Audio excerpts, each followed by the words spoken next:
One, Oh. clock on the wall says it's 1:30, so I'll call the meeting of the Capital Investment Citizen Advisory Committee of Monday, June 30 to order. First order of business is the roll call. Do we have anybody online? We do not have anybody. Okay, thank you, ma'am. Eric Bowden.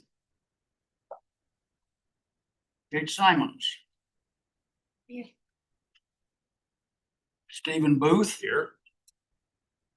Kent Brown. Here. Eric Barnsdale.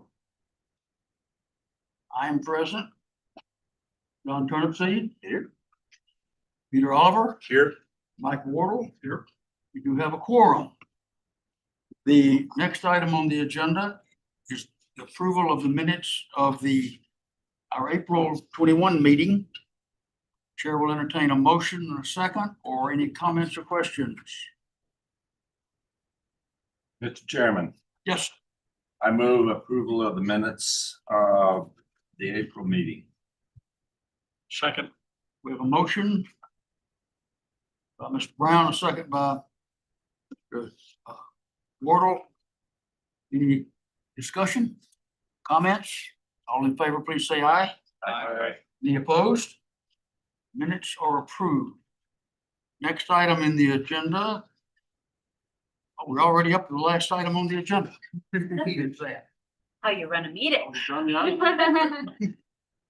Is the impact fee capital improvement plan update. There will be a request for approval of some items of that in this. And Megan Anderson and Edison Batista will continue the presentation with our consultants. And I will throw it to all of you to say, who's going to start off? I'll start off. Good Okay. afternoon, everyone. Thanks for being here today. We are going to continue the discussion of the capital improvement plan update. We do have two action items that we'll hopefully be able to take a vote on today. That is the range of projects question and the recommendation on the impact fee service area. So those are our two main items of business, but we do have some other supporting documents to help in that discussion and in that decision. So that is our preliminary roadway project list, which we have included as a map and with the table as well. Yeah, and the tables as well. And then the intersection project list.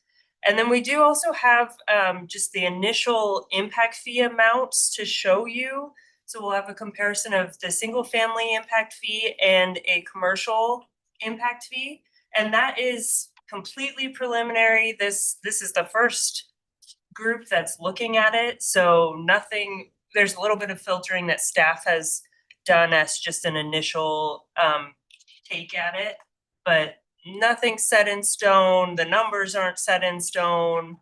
And ultimately the commission will decide wherever that impact fee lands. So I just want to give that disclaimer of this is just for discussion purposes, for your input, but this is not what's, been decided on at this point. This is just the first step here of diving into the actual impact fee finally. So with that disclaimer, I'll turn it over to Sonia to give us a presentation. Sounds great. Well, thank you, Megan, and thank you, committee, for letting us visit with you again. Yeah, I think we're really in the meat of the project here now in terms of developing the next CIP and traffic impact fees. So we do have a lot of material to cover today. Feel free, as always, to ask questions as we go along. And then, we'll turn it back to you, Chair, at those times, as Megan said, where we're really looking for direction from this committee. We will be taking the same material that we have for you today to the ACHD Commission in about 2 weeks. Actually, it's next week. Yeah. It's on the 9th. So what they are very interested in hearing what your thoughts and directions are as well. All right, so hopefully we can get this going. All right, so what will be the topics that we'll go through today? So we'll start with just a reminder of the overall process that we're going through to update ACHD, CIP, and traffic impact fees. We'll revisit the full roadway project list that we went through last time. We'll talk today about the project cost estimates that we've been developing. That's really been our key activity since the last time we were together. We'll talk a little bit about a refinement to the full project list based on how the cost estimates played out. We'll talk about how we have taken those project costs and the refined project list and developed some preliminary traffic impact fee calculations. And then we'll revisit those two key policy decisions that we have talked about in the past, but we really need some direction and decisions at this time as we move into a draft plan. And that's the service area policy decision, as well as the adjustments to the range of impact fee eligibility. So we'll be looking for your recommendations on those two elements, and then we'll go into next steps where we go from here. So as a reminder, this is the overall project overview and what we've been doing on this effort.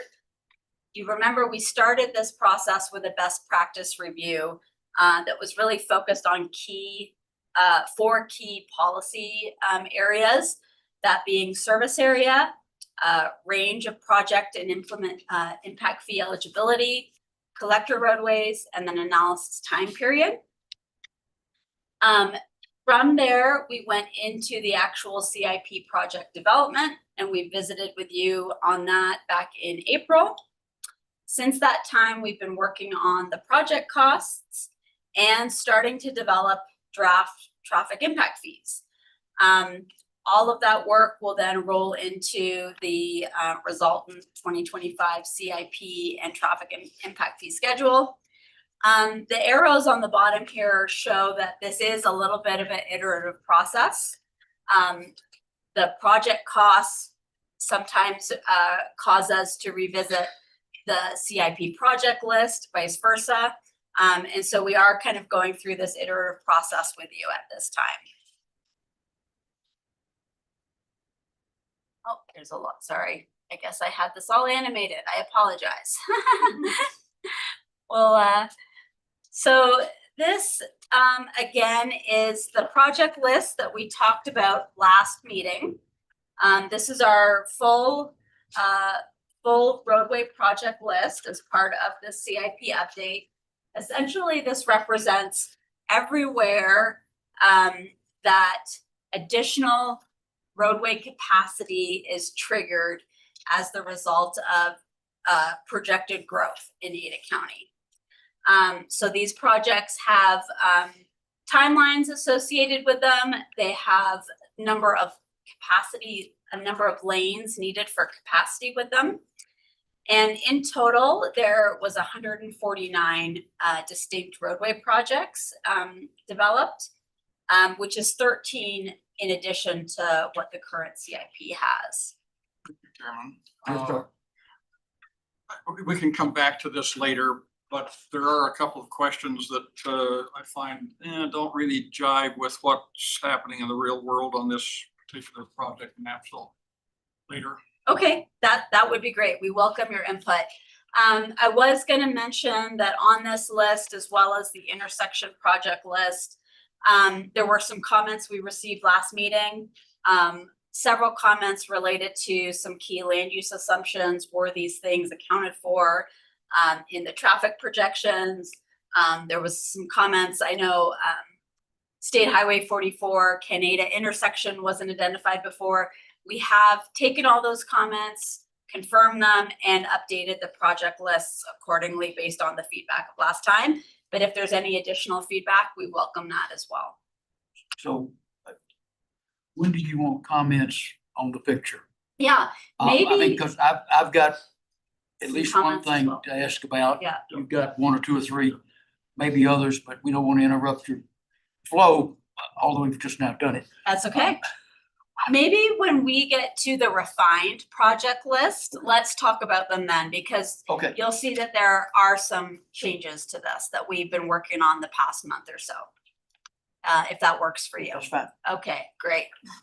And so once we had this full project list, we then, as I said, went into the cost estimate exercise, developing cost estimates for all these projects.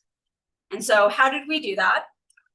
The first step, we entered into it in a very consistent process from previous CIP updates in terms of how projects, what is considered in the projects, the right-of-way impacts consistent with ACHD policy, very similar process.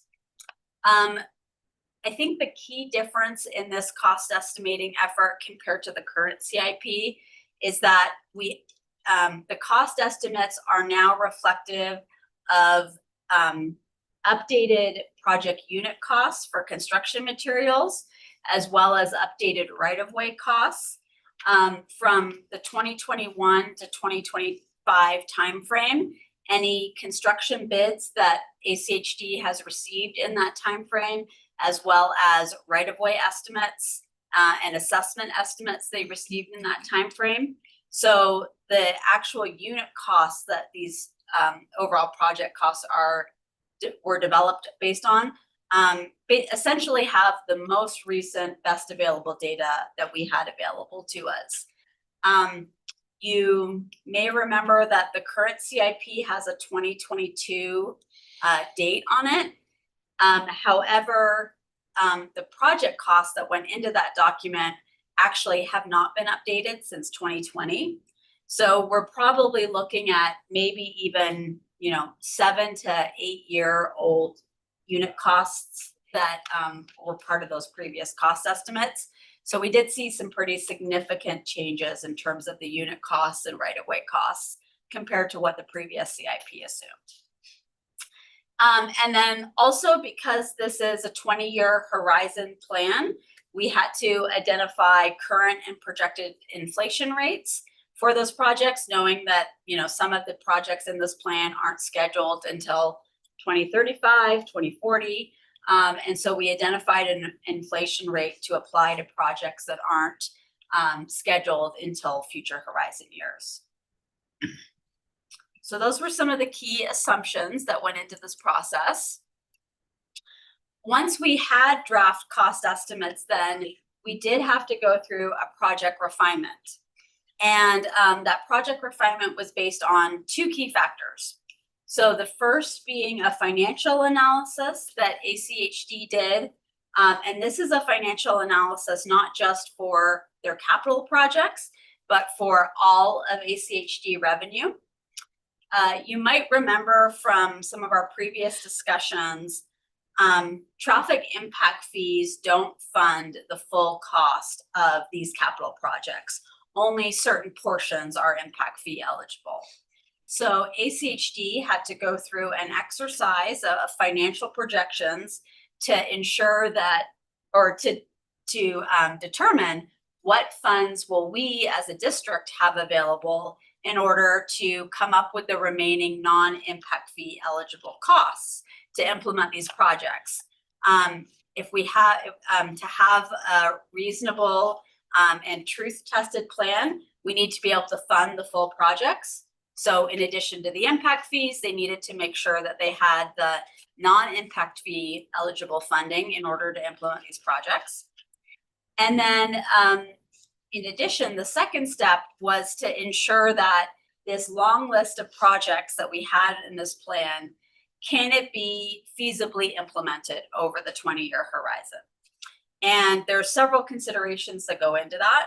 One is looking at today, how many projects does ACHD actually construct each year? What do they have the staff capacity to do? How many contractors are available to go out and build projects? And then you can see in this project map, a lot of the projects are kind of constrained to certain areas. We won't be able to go out and build all those projects at the same time because that would have construction impacts, roadway closure impacts, that sort of thing. And so we had to do an implementation feasibility screening to say, what is a realistic number of projects to implement each year? And how many projects would that get us over the 20-year horizon of this plan? And so based on that, we created a refined project list. And that's what you see here in this page. It was also in your packet that got emailed out. And the colors on this page represent two different types of projects. So we actually didn't remove any projects completely from the CIP, but we designated projects into two different buckets, if you will. Projects that were in the CIP for both right-of-way and construction costs, and those are shown in the yellow on this page. And then projects that are still in the CIP, but we've only kept them in the CIP for right-of-way preservation only, meaning we still want those projects, we still want to preserve the right-of-way for them and account for the right-of-way costs in the CIP. But at this time, based on implementation feasibility or fiscal projections, we are not accounting for their construction costs in the plan at this time as a draft. And I will say this for the screening exercise, some of the key elements we used for the screening were taking the projects that were in the furthest out horizon year. So projects that weren't triggered as needed until 2040 or beyond. That was one screening test we did. Another screening test we did, and you can see this, some of the, I would say the most constrained projects. You can see Fairview Avenue from Curtis to Eagle Road, as well as Overland from Curtis. So these were projects that we identified for the need for widening for 7 lanes. But as you're probably aware, Fairview in that area, Overland in that area, very built out environments. Those getting the right of way for 7 lanes would be very impactful. And so are those really feasible to implement over the next 20 years? We did some screening from that standpoint as well. And so that's this refined map you have here. And I think maybe this would be a great place to stop to see if there's any questions, maybe one about why we had to do the screening and how we did the screening. And then if there's any comments on the projects themselves, we'd be happy to take that feedback at this time. Mr. Chairman, can I just go up to the map for a moment? It'd be Absolutely. easier to explain. Yeah. And it stems from the very large project that we have going in South Meridian, the Pinnacle project being platted under the name of Apex. Locust Grove, this alignment. And we have widened out, Lake Hazel. As you're aware, Lake Hazel shortly will be completed all the way to Eagle Road, 2 miles there. But the north-south element is what concerned us on the project list. Okay. You have identified the 5 lanes from Columbia to Lake Hazel and from Victory to Amity. But the middle section from Amity to Lake Hazel is 3 lane. And in fact, the improvements that we have just done or shortly to do on both segments, including south from Lake Hazel to Columbia, it's always been 3 lanes. ACHD, we've never encountered the 5-lane question. Okay. I just wanted to point out the fact that we've got brand new facilities going in on the ground. And yet you're suggesting that somewhere down the line, they would have to be widened. And I don't know that ACHD has ever given us any information to suggest that it needed to be more than 3-lane arterials. The other comment that I have is west of Highway 69 on that Lake Hazel alignment, you show just a 3-lane right-of-way preservation on a 3-lane road improvement.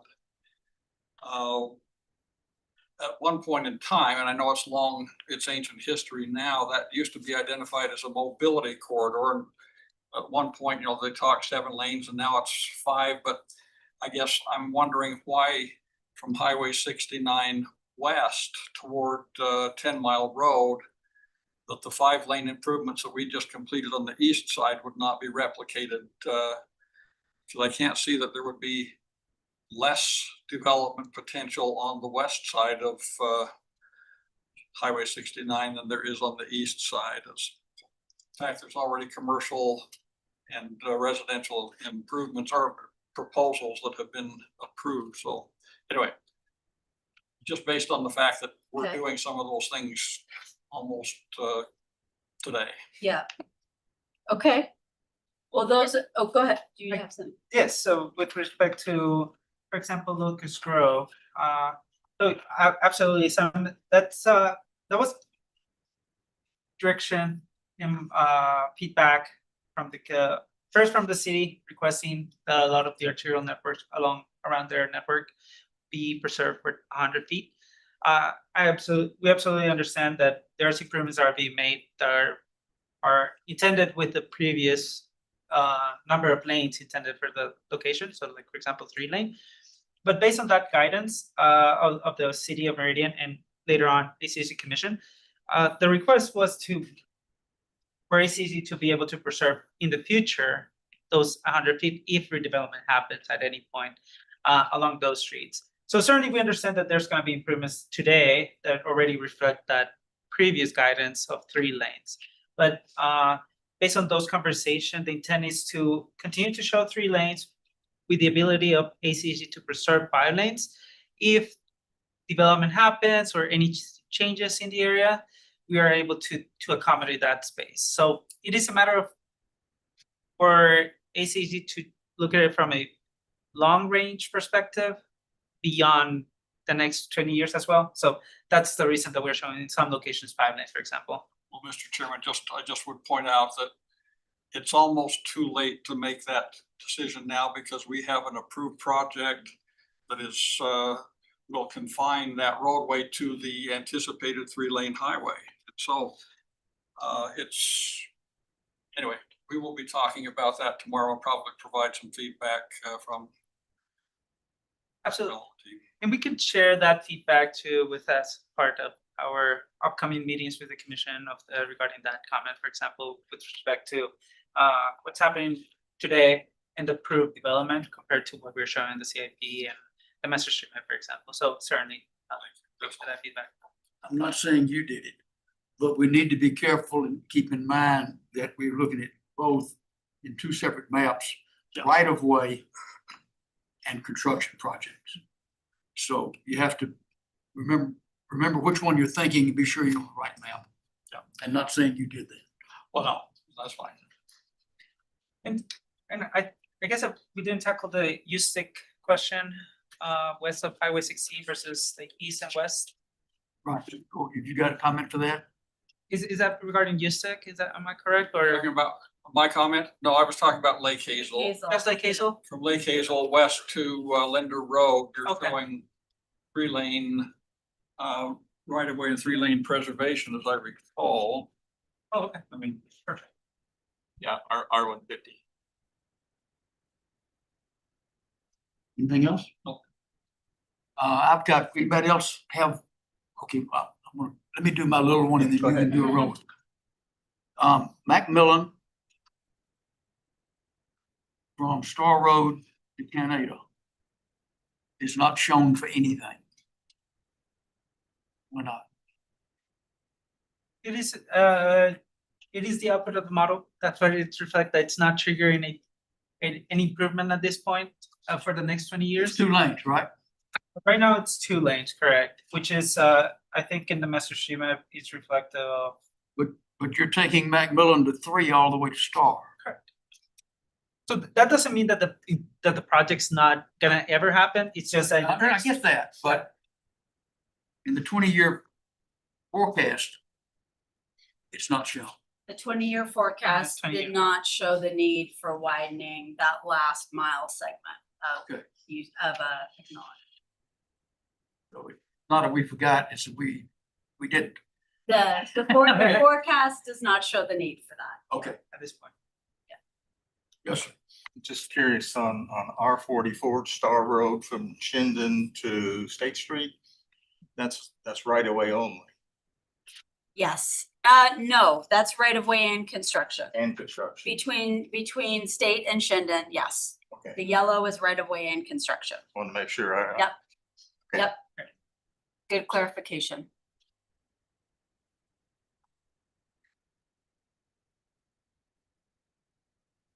Anyone else? Anything else? You're getting off easy. Oh, you've done a really good job, or both. How do I escape here?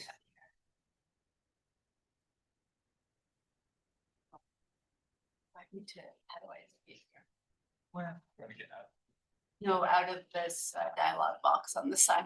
Or just click outside, I think. Oh. She tried.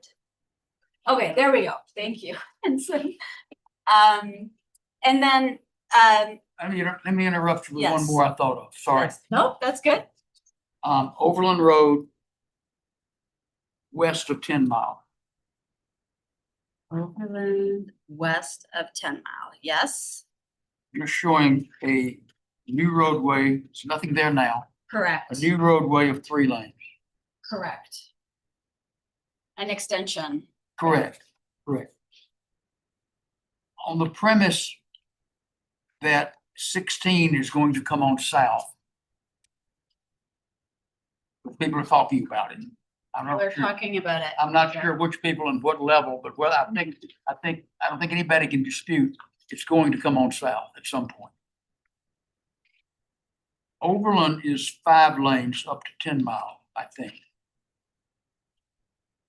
Why not have it extend on over to the Ada County line as 5 lanes instead of 3? Because if 16 comes down,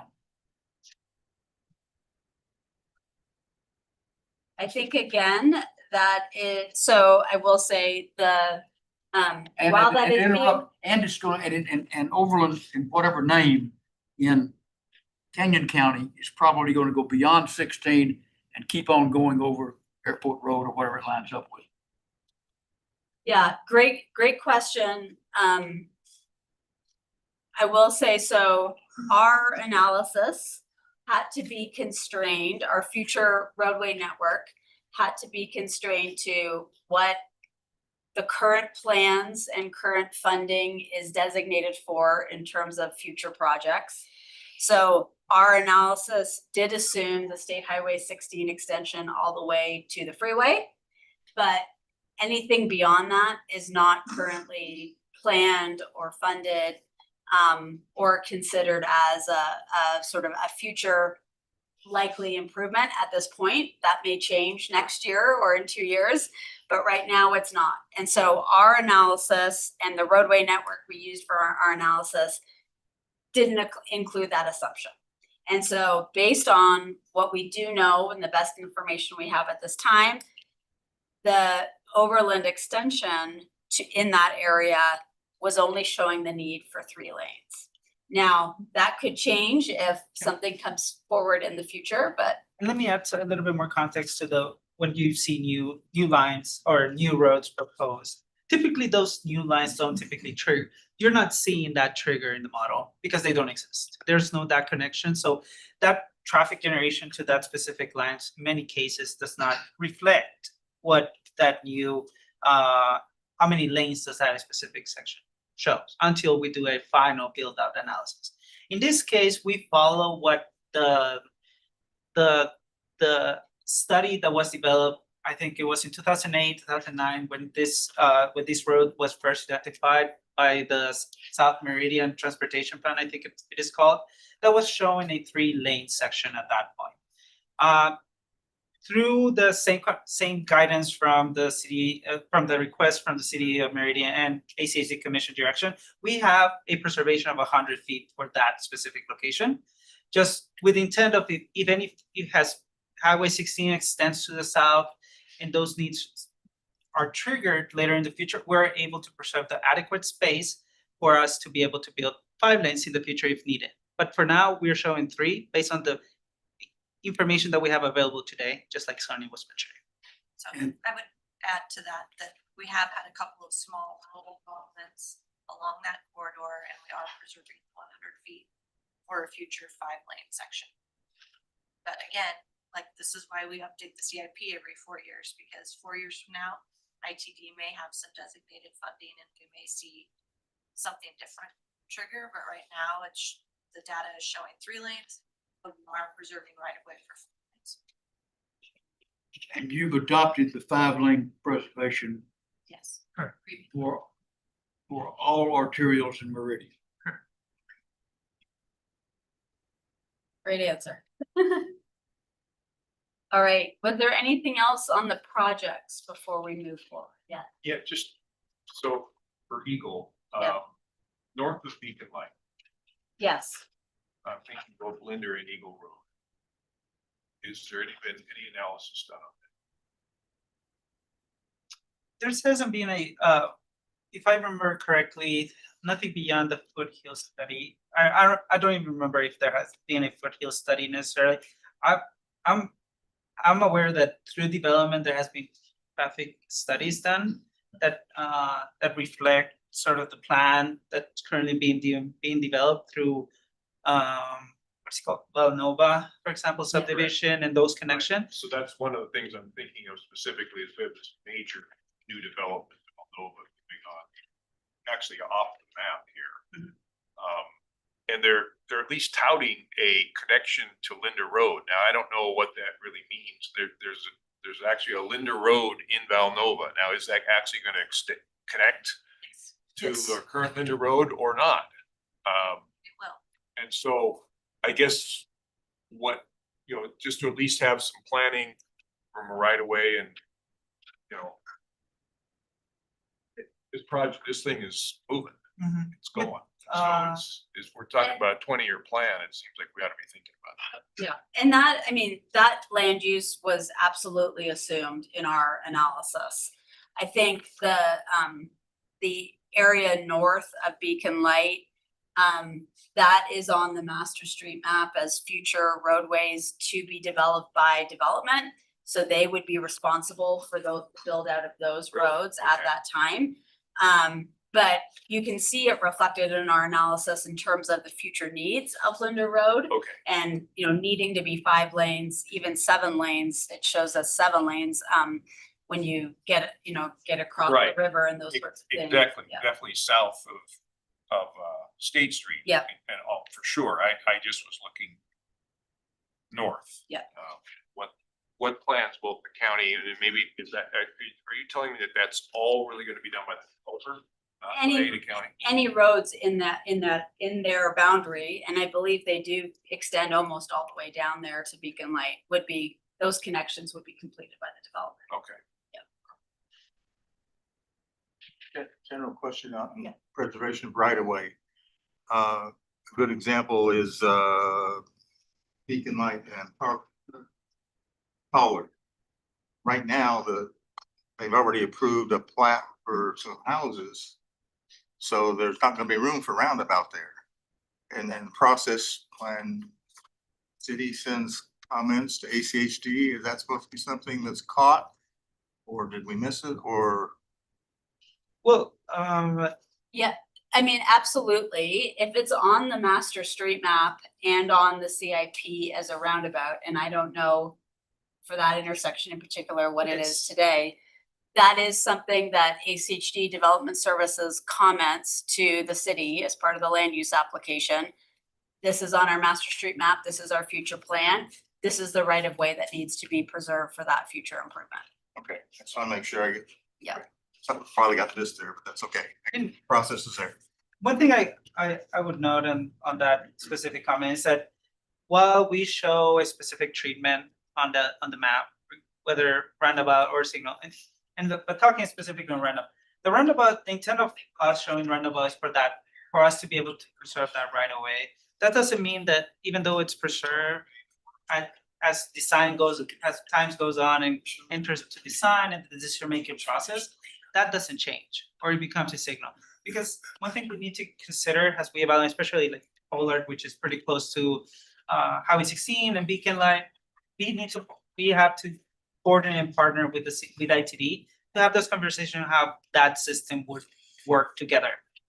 So certainly I know that ITDs also have conversations with us regarding what type of treatment they would like in the parallel corridors, for example, in Pollard. So certainly that's something that we take into close consideration. But for now, we show roundabout with the idea of preserving the right of way adequately in that space.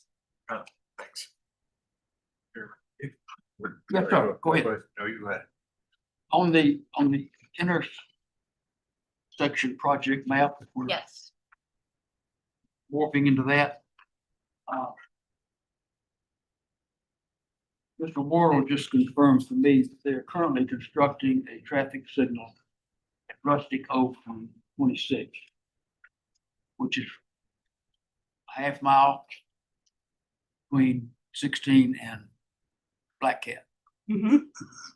And it's not shown on your map. Does it matter? It's actually designed and paid for, so it's. It's under construction right now. So I'm assuming Rustic Oak is a collector, not an arterial, right? Yes. This map focuses only on the arterial system. Yep, yep. It doesn't have anything related to collectors. And then if I may, one other intersection question. On your list of intersection projects, Yes, you're showing Macmillan and Black Cat a roundabout yes, in the 2041, 2045 timeframe. yes. The last thing I heard was that would be a 2027 build. That's correct. Yeah, it's being accelerated. I think because of Developer made a contribution. So, I guess I'm confused. Why maybe are we acting like it's really not gonna happen until 2041, 2045 if they're out there with a shovel? So we're not Somebody's question a acting, while ago. but maybe what I'll just say is, there is a difference, and I know we've talked about this before, but I think it's a great reminder.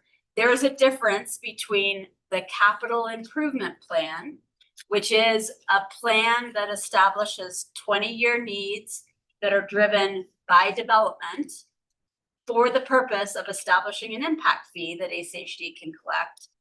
And that's a different document than ACHD's actual 5-year work plan, which ACHD's 5-year work plan is the document that's updated every year. This is what we're actually going out and have the ability, and the public and the partner agencies have set as their priority to actually go and construct.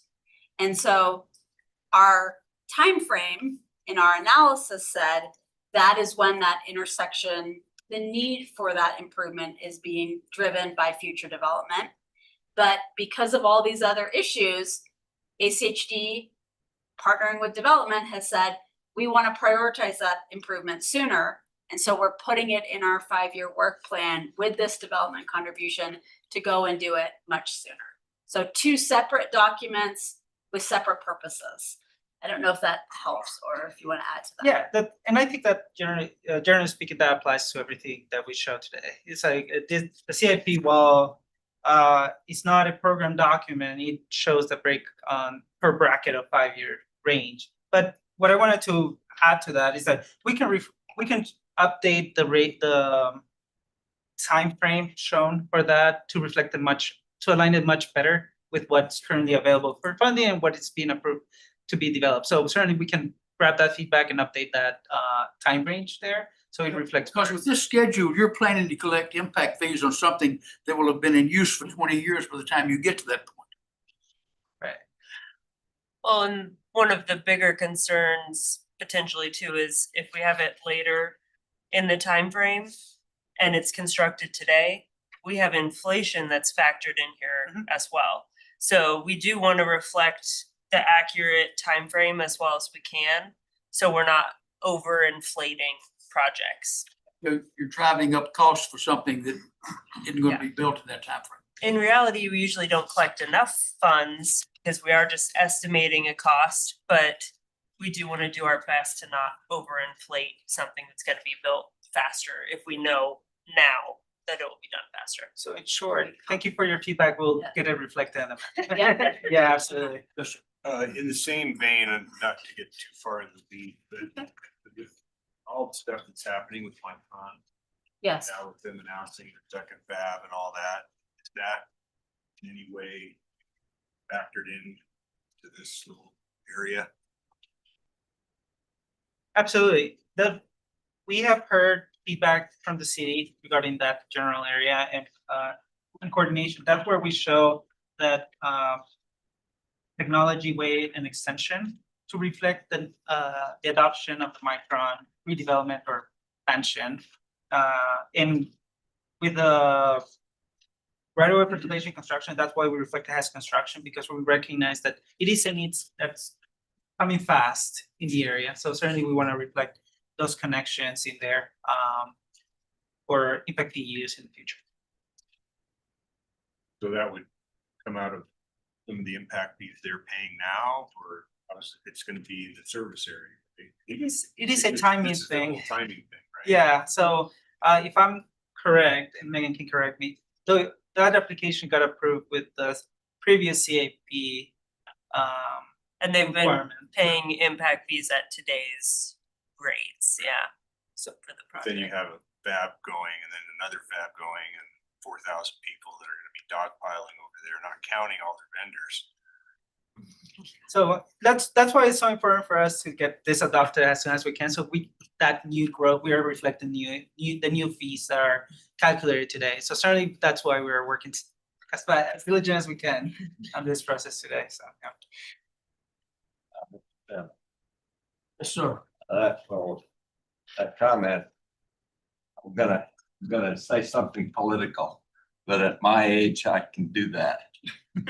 One of the problems in all of that development out there that impacts in this very thing that we're doing, it's now more than 10 years, but our legislature, in order to guarantee that Micron stayed out there, you know, their impact fees are capped. And it's been, if you add up the amount of money, it's a lot that they don't pay that anybody else would have to do. That's a factor. That's a true fact. Doesn't help us. Well, our problem, our solve, it just makes it harder.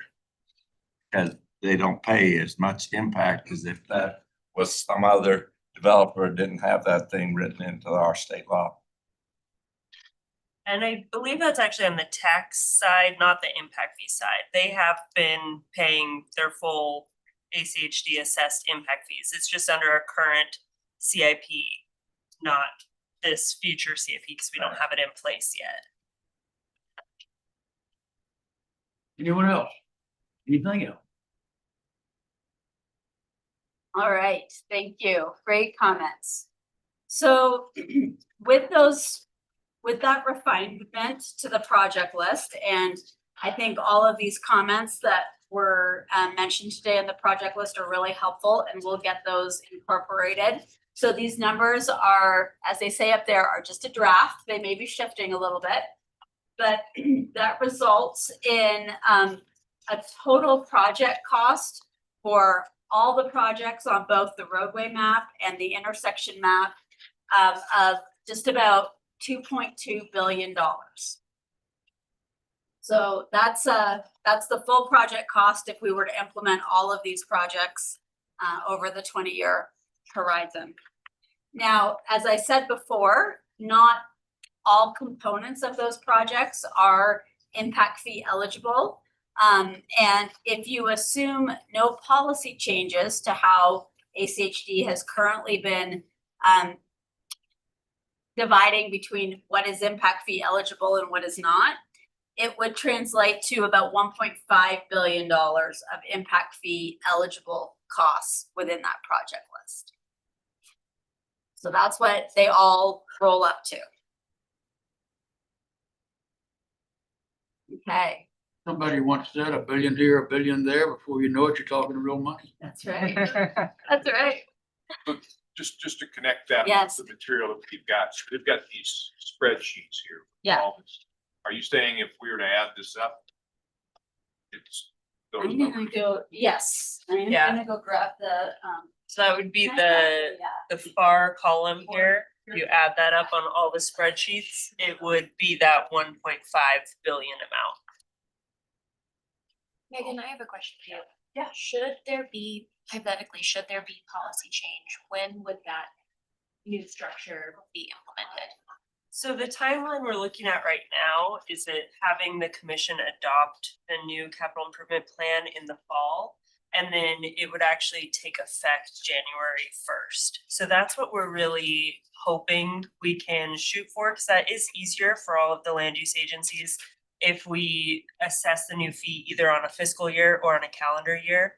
So they don't have to remember on some random day in February, it's time to collect ACHD's new fees. So that's what we're shooting for, but it is dependent on wrapping up the actual analysis and getting all of the feedback from all the land use agencies and everything incorporated, but that's what we're shooting for. So then that new fee structure would apply to projects being proposed after that date?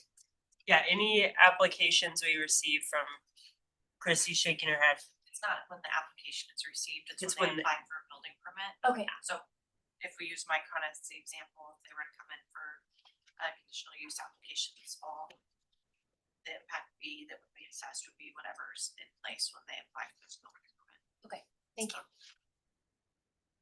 One clarification maybe on your question about adding up the costs. I will note, so the cost in your spreadsheet, you can see there's a note on some projects that say corridor preservation only, but they still have a, an estimated total project costs associated with them. So this number on your screen here for total project costs and total TIF eligible costs, those do not assume the construction cost for those projects that have been designated corridor or right-of-way preservation only, right? Okay. So yeah, the first two pages that we have are intersection project. Yep. So that's that Yep. 884 million. That's correct, yep, And then the next, like, 3 pages that we have yep, are the actual roadway projects. correct. And you're saying that's the 1.3 billion. Yes, that is correct. And then I'm sorry, I missed your point that you were saying there were some line items on here that are what, not included or?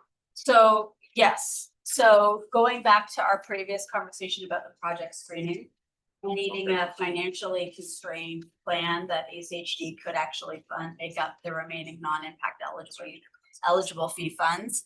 So if you were to just add up all of these costs, they would be more than that 2.18 billion, because that 2.18 billion does not include construction cost for any project on this map that has been designated right-of-way preservation only. Oh, okay.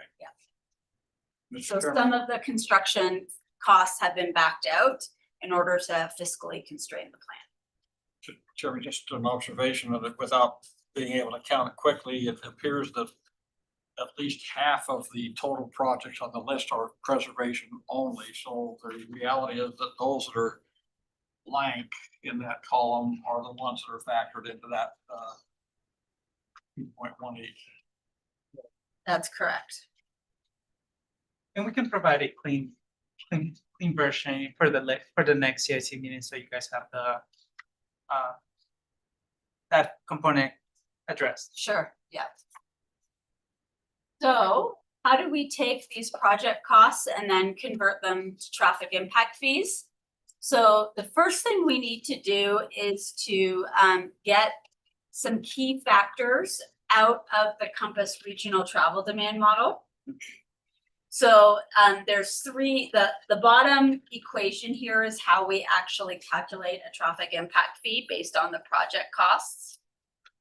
And the three factors we pull out of the model are change in vehicle miles traveled, or VMT, the average trip length, and then a network adjustment factor. And I'll touch briefly on what those are.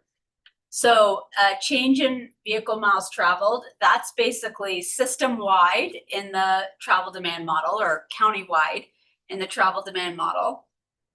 What is the increase? I guess there could be a decrease, but there's probably never a decrease. But what is the increase in total vehicle miles traveled over the 20-year plan horizon? And so you can see that number there, about 327,000. So that's an increase of about 327,000 vehicle miles traveled over the 20-year horizon. We also do have the numbers on the right side here for what the current CIP, what the factors in the current CIP were. Then we pull an average trip length factor for Ada County out of the model. And that was 7.73 miles for an average trip length. You can see that went up slightly compared to the previous CIP, a slight increase in that. I think that's probably reflective of development moving further and further out within the county. So trips are getting a little longer. And then the final factor is the network adjustment factor. And this is a factor that ACHD applies to their impact fee calculations to account for the fact that trips within Ada County don't just happen on ACHD roads.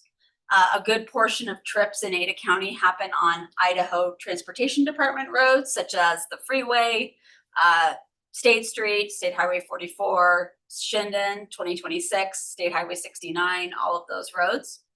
And so the factor for this CIP in terms of what percent of trips occur on ACHD roads was 0.44, or essentially 44% of the trips. And you can see compared to the current CIP, that's actually gone down a little bit. So a slight reduction in terms of the overall amount of trip that are occurring on the ACHD system. I think we can account for that based on the fact that the model now has the new State Highway 16 extension in it down to the freeway.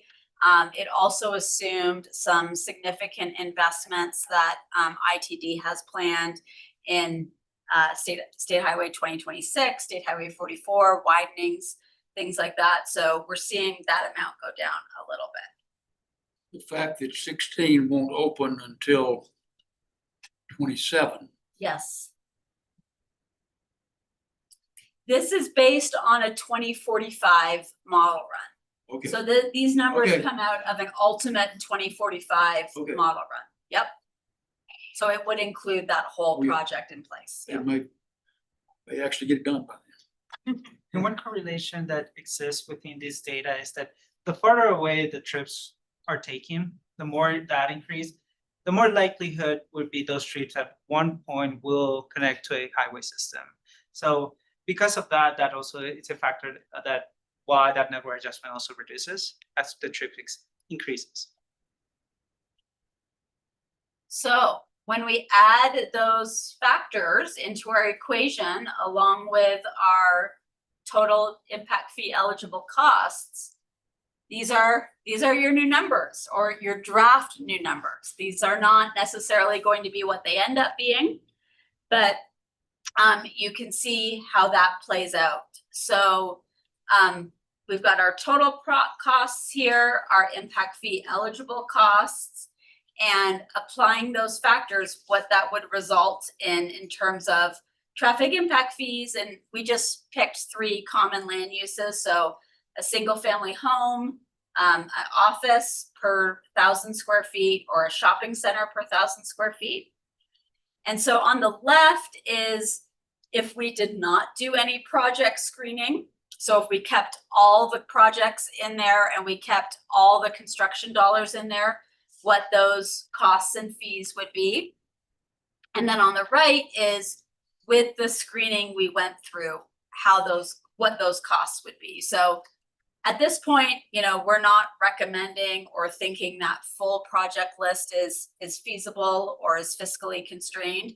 So we would be focused on the numbers on the right, but we did want to present both just so you have a context of what that project screening, the impacts of that project screening exercise would be. Mr. Chairman, Sonia, do you have the comparison with where are you getting to it to show where we are today? Yeah, I don't have those up there, but I can share with you. So the single family, a single family home, the cost today is $34.93, so $3,493, compared to $72.53. So it's about a doubling in the traffic impact fee. And again, these numbers here would assume no policy changes to those two remaining factors. We're still gonna talk about service area and whether or not we expand the range of what is considered impact fee So eligible. does roughly double apply to the office and the shopping centers? I should have pulled those numbers. I don't have those off the top of my head. You can only presume. It's the top one. Hang on. It'll be faster if I go to my laptop. On I would my, assume, right. I'd assume roughly, yeah. I can quote the single family one, but all the rest of the schedule, I don't wanna Yeah. go off the cuff on. You know, so I'll point you to this, these factors again. So, you know, the largest increase is that change in VMT, and that actually is a denominator number. So the higher that number goes, it actually reduces the impact fee, right? Because it's spreading it across more trips.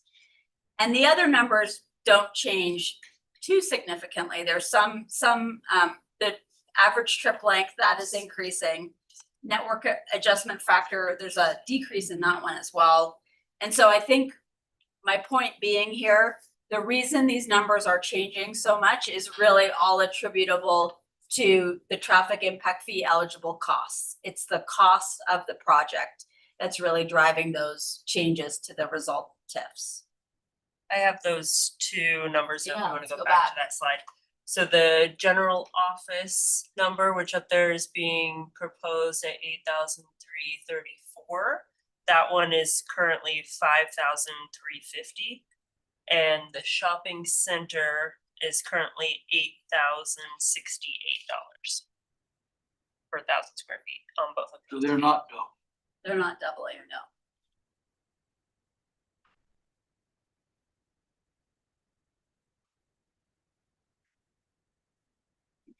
residential.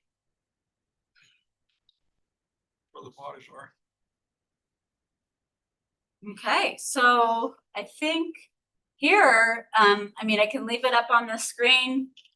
Looking to get any, before we enter into the policy discussions and talk a little bit more about now that we have real projects and real costs, what service area looks like, and for the range of impact fee eligibility. Any comments, input on just the changes if we were to assume no policy changes? Or other thoughts on the project lists? Members?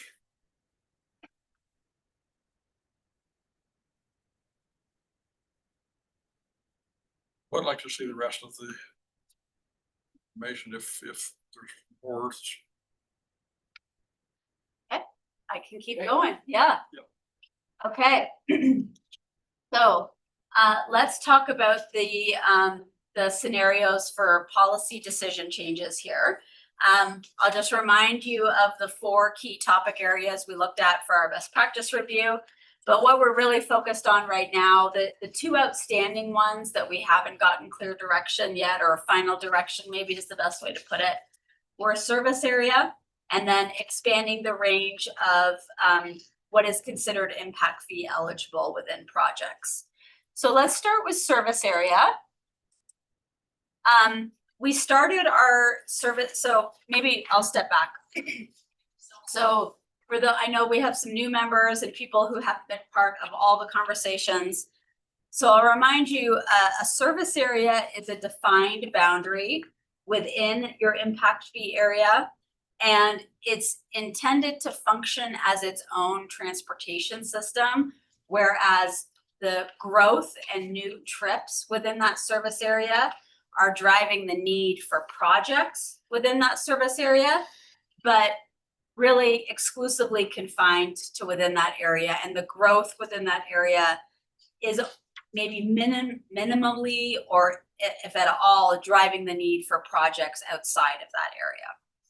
And so we looked at 3 potential scenarios for a service area. The first would be a single service area, so including the county as one entire service area. This is the policy that's in place today. and that ACHD currently uses. And it reflects the fact that it's about 90% of the traffic originating within Ada County stays within Ada County, and that there is considerable travel throughout the county. It is functioning in that way. We had a second scenario that we reviewed, which is maintaining a single service area, but then applying an overlay zone within a specific region of the service area. And that overlay zone is shown here. That overlay zone was established based on travel pattern data that showed within that area, trips tended to be noticeably shorter than elsewhere within the county. And also they had a noticeable difference in terms of their non-auto mode. So a higher proportion of trips within that area were happening by walking, biking, or transit. And so we did see a distinct travel pattern difference within this area. And so that's why we created this, this scenario with that overlay zone. And then our third scenario was, what if we was separating the county into two separate service areas, east and west, and considering those two areas as their own distinct service area zone. And in creating this scenario, we carved up the county a number of different ways, trying to find a scenario where, like I said earlier, the projects or the development in that area was driving the need for projects and traffic was staying in an area. And separating the county into east and west was really the only other feasible scenario that we saw from travel pattern data, where growth was driving the need for projects and trips were staying somewhat confined to that area. It's not perfect.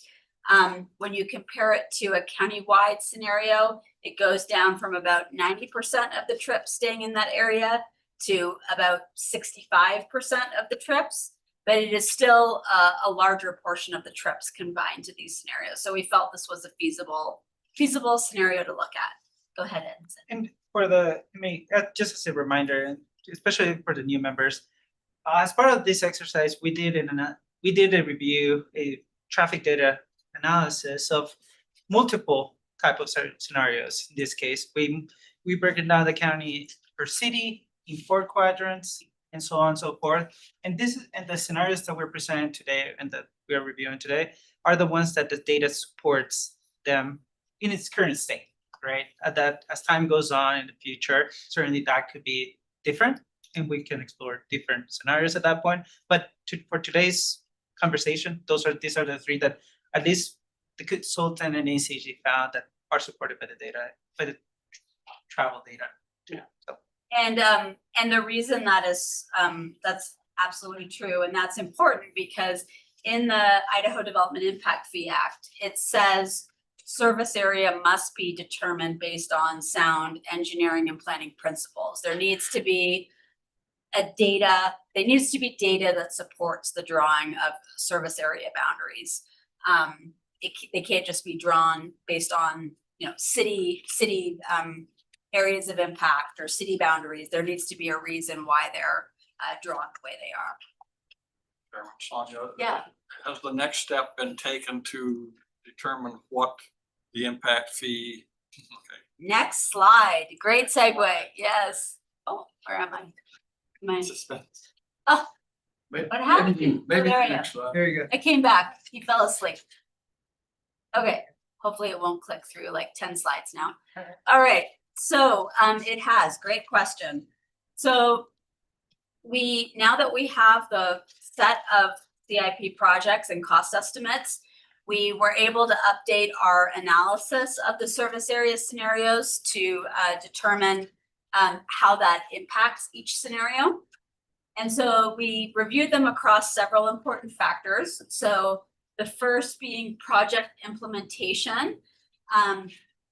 And there are differences across each of these scenarios based on that. So a single service area and then a single service area plus overlay zone though, in terms of project implementation, those two scenarios both provide ACHD the highest level of flexibility for implementing projects, because under a single service area model, all impact fees collected come into one pot, and they can be spent on any project identified in the CIP.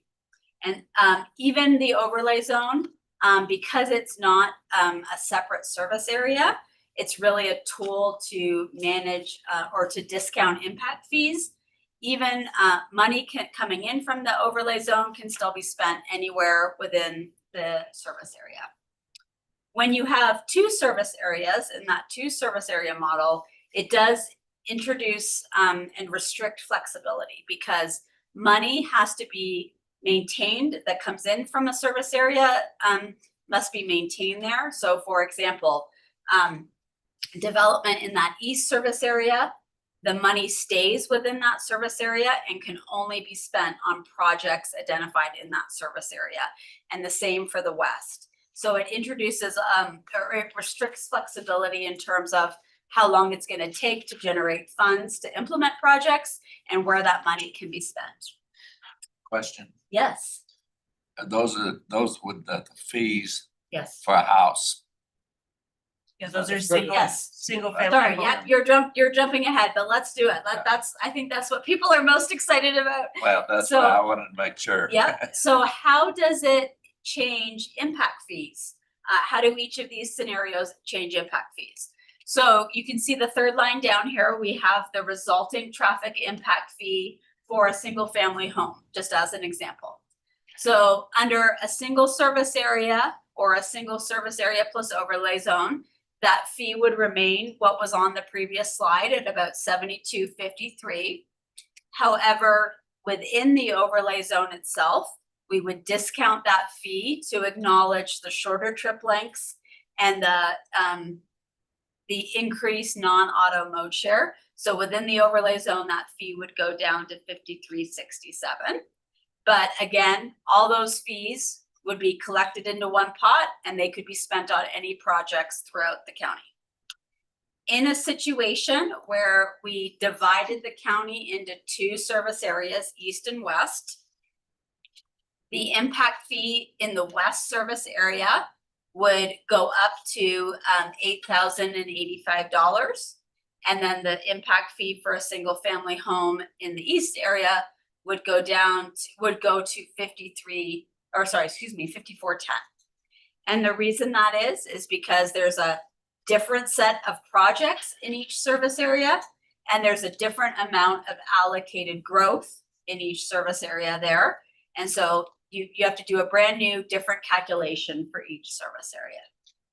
And so there's distinct differences in terms of and that would apply to all land uses as well. We just presented the single family home as the example. So what additional considerations does this lead to? So for the single service area model, I think that the key thing to note. Before you move into Yes, that, let me yeah. ask a question on the impact fees.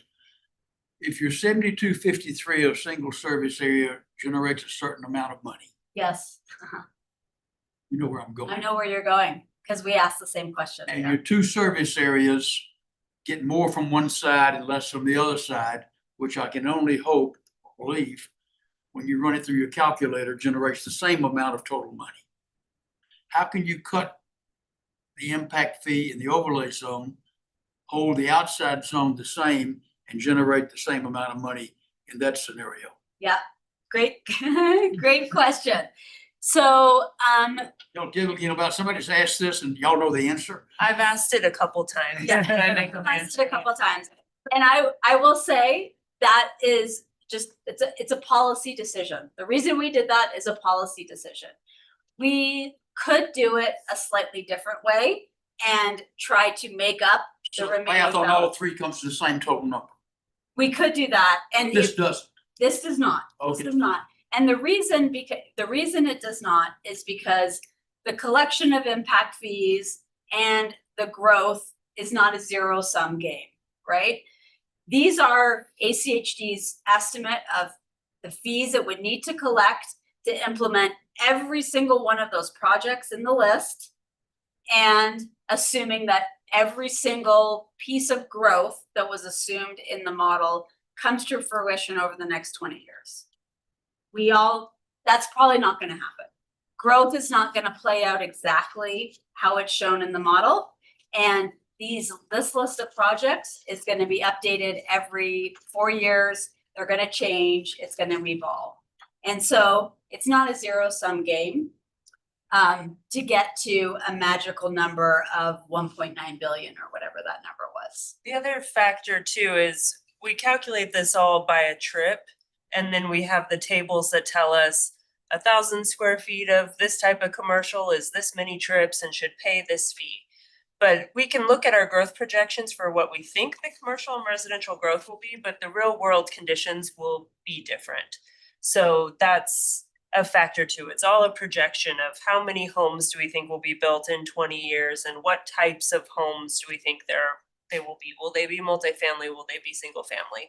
And then all of the various types of commercial development. All of that is a prediction, and we're doing, the best estimates that we have today. But that's another reason why, even though we know we want exactly this many dollars and we think it'll be this many trips, it's never gonna work out quite perfectly. And so for simplicity, we chose, instead of manipulating the one number up and the other number down, we chose just to say the reason we have an overlay zone is to acknowledge the different trip lengths in there and the different modes by which the trips are occurring. And so we're just going to discount the fee within that zone to account for that and not manually increase the fee elsewhere. If we could do that though, it would probably go up to like $7,400. It would be a small increase if we wanted to do that. Is that just because you're dealing with residences and it's downtown? And you don't have that many of those? Would the commercial offset this? Yeah, so we would envision that this overlay district would be for residential uses, not for all development within the overlay district. So we are talking about a smaller number. If you're gonna have different rates for commercial, Yes, The correct. commercial rates would follow the regular fee Okay. schedule for the whole Yes, service area. correct. follow the No, regular, it wouldn't drop. no, because those commercial uses are still generating trips from all over. When you Okay. think about the commercial uses in downtown, and I mean, there's still sort of key employment generators that generate traffic from all over the county. It's really the residential trips that we're seeing within that zone that are the ones making the shorter trip, having the shorter average trip length and using different modes today. So with the overlay zone, you would charge the same commercial and whatever the third one was, Yeah, general Shopping office and shopping center are the two amounts accounts, that you charge or anywhere else in the anywhere service else. area. Is the residential is the only one you would giving a The giving overlay, break to? And correct. I will say, that's the policy decision that needs to be made and that will ultimately be made by the commission. That is our thought on how this would be applied, and we're welcoming input from So this. what is a hotel? Is that commercial or residential? Commercial. That would be commercial as well, A condo? residential. And this is not set in stone, by the way. Yeah. So the criteria is still worked on. This is just an example of what it could be as this conversations continue. Certainly, that's something that we are thinking currently has the main criteria to establish overlays. So considering that while today is just showing Boise, that doesn't mean that other places throughout the county could request a overlay zone for a specific location, like downtown Meridian or something in the future. But it all depends. So it is a criteria that's still in the works that if it's the policy decision the commission wants to move forward with, we can refine it later on. But as of right now, the only area in the county that justified an overlay district potentially was the area that we've shown on the map. And so I think maybe just to wrap up this slide and get the committee's input on things. I think the key things to note with these, one, the first two scenarios will provide the most flexibility in terms of how revenue is generated, how revenue is administered, and where it can be spent. The two service area model does introduce this idea of needing to create two separate banks, one for each service area, and then funds collected in there would need to be maintained and spent within there, which would impact and influence when projects are implemented and when they can be programmed. I think maybe a question or a statement that we have that maybe this group can confirm, based on previous experience when there were multiple service areas, we also feel that having the two service area model, we would need to be prepared for increased questions and clarification about why there's a difference, why when I do a development in this area, I'm paying this fee, but then I go maybe even just 1 or 2 miles over this area and now I'm paying a completely different fee. Or a block. Could be a block, depending on where you are, yeah. Might be 2 buildings. Yeah, so there's that to be aware of and to recognize that it may result in those kind of additional complexities, both from partner agencies, the development community, maybe even just the general public as well. Yeah, so I think happy to answer more questions, but also this is one of those times where we're looking for input from this community, this committee, and direction on, is there a particular route within these scenarios that you think is the best route to move forward with and that you want to recommend to the commission for their consideration? Would you like that to come in the form of a motion that we actually vote on? Yes. Yeah. But happy to entertain discussion on that first, if there's. And is the intent that you're gonna move forward with one service area strategy and it probably will be one of these 3? Is that? Yes, So that's where we want to land. We feel these are the only 3 that are feasible and can be supported by data to meet the requirements of the Impact Fee Act. And that, yeah, it would probably be one of these. I don't know if there's a combination of any of these that would work. So question number 2, that with the overlay zone, Yes, you right now have just downtown Boise as an overlay. Correct. Did I hear you say though that you could add additional overlays for Eagle Meridian that are planning a real distinct downtown dynamic over the next 20 years that could really change that particular city's needs? Absolutely. So this is a new concept for ACHC as a whole. Well, not as unique. I think there's another center, but anyway, as we establish the criteria, we can certainly explore opportunities where cities can leverage the overlay zone in any way they want. But we want to at least minimum make sure that the overlay zone follows a specific travel behavior, travel mode essence, to establish the foundation of it before we start exploring something different from that. One other thing to mention with the overlay zone too, for the purpose of impact fees, we are trying to reflect current conditions. We have a baseline, which in this case is the year 2025. And we're looking at the level of service that we provide in that baseline year and trying to continue it for the 20-year horizon. So the overlay zone for our purposes isn't for economic development or incentives or anything like that. It's just to reflect the real conditions. So we didn't find that the data showed downtown Meridian, for example, had different travel characteristics right now that could be reflected. But that doesn't mean the next update or an update in 15 years, if we go the overlay zone option and we continue that forward with other updates, there may be other zones that are identified. Now, Mr. Brown. Okay, I want maybe in an effort to hurry it along, maybe not. My opinion is the same it was when we started this, as we realized we were briefed that we were gonna be asked to make a recommendation. I'm very strongly in favor of retaining a single service area. 2 reasons. Number one, when this highway district was put together, the concept was to get away from each little area doing its thing that wasn't coordinated and make a single countywide highway district. I think it applies to these kind of things. And that's the first reason. The second one is all in that last line, ag significant complexity. And I realize it is not there on the overlay district, but I personally believe, based on experience, the same problem that I'm about to describe will happen if you make one area, Boise has got a special area, and it'll even be more complex if downstream from that, you went that way and then you started developing an area for Eagle.